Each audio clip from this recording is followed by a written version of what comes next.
नमस्कार, आप देख रहे हैं पीपल्स अपडेट। मैं हूं गरिमा। शुरुआत करते हैं देश और दुनिया की बड़ी खबरों के साथ, लेकिन उससे पहले नजर डालते हैं आज की हेडलाइंस पर। पीएम मोदी का फ्रांस दौरा, राष्ट्रपति मैक्रो से की मुलाकात, भारत इनोवेट्स में की शिरकत।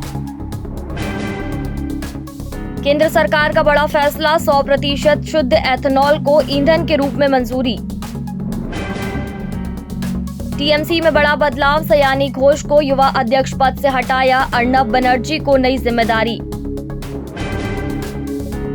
पाटलिपुत्र स्टेशन पर छात्रों का बवाल, हालात पर काबू पाने में जुटा प्रशासन। एमपी की माही लामा का कमाल, 2026 बॉक्सिंग वर्ल्ड कप के लिए भारतीय टीम में चयन। प्रधानमंत्री नरेंद्र मोदी अपनी फ्रांस और स्लोवाकिया यात्रा के पहले चरण में नीस पहुंचे, जहां उनका बहुत गर्मजोशी से स्वागत किया गया। एयरपोर्ट पर फ्रांस के कई बड़े नेता और अधिकारी मौजूद थे। प्रधानमंत्री नरेंद्र मोदी ने वहां मौजूद भारतीय लोगों से मुलाकात की, हाथ मिलाया और एक बच्चे को गोद में लेकर दुलार भी किया। इसके बाद उन्होंने फ्रांस के राष्ट्रपति मैक्रो से मुलाकात की और दोनों नेताओं के बीच कई अहम मुद्दों पर बातचीत हुई। इसी दौरान भारत इनोवेट्स कार्यक्रम भी आयोजित हुआ, जिसमें भारत की तकनीकी ताकत और नए इनोवेशन को दुनिया के सामने रखा गया। ये दौरा भारत की अंतर्राष्ट्रीय भूमिका को और मजबूत करने की दिशा में अहम कदम माना जा रहा है। केंद्र सरकार ने देश में 100% शुद्ध एथेनॉल को ईंधन के रूप में इस्तेमाल करने की मंजूरी दे दी है। इस फैसले की जानकारी केंद्रीय मंत्री नितिन गडकरी ने दी। इसका मुख्य उद्देश्य देश को पेट्रोल और कच्चे तेल पर निर्भरता से मुक्त करना और प्रदूषण को कम करना है। एथेनॉल एक तरह का जैव ईंधन है, जिसे गन्ना, मक्का और अन्य जैविक पदार्थों से तैयार किया जाता है।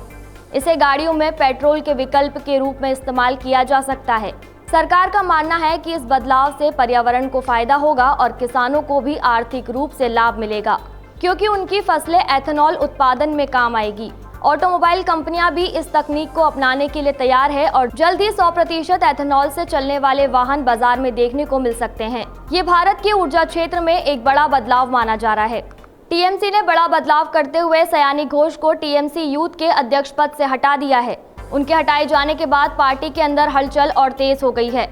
दूसरी तरफ पार्टी के नए पदों पर नियुक्तियां भी की गई। अर्नब बनर्जी को टीएमसी युवा कांग्रेस का नया अध्यक्ष बनाया गया।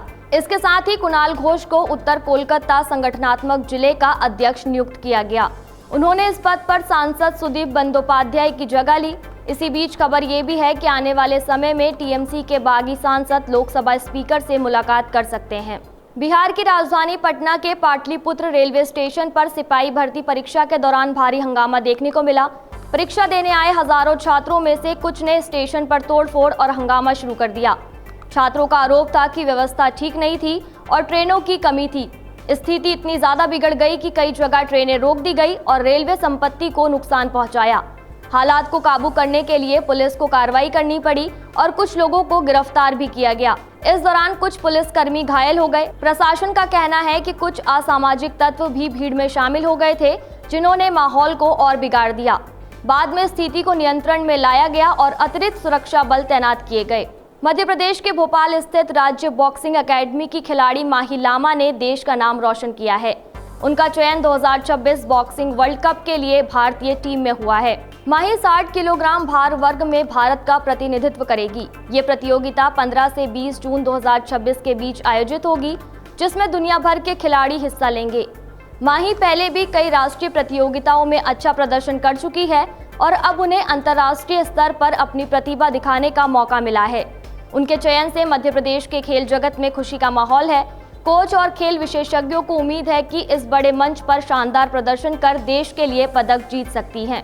फिलहाल इस बुलेटिन में इतना ही। देश और दुनिया की तमाम बड़ी खबरों के लिए देखते रहें पीपल्स अपडेट। नमस्कार।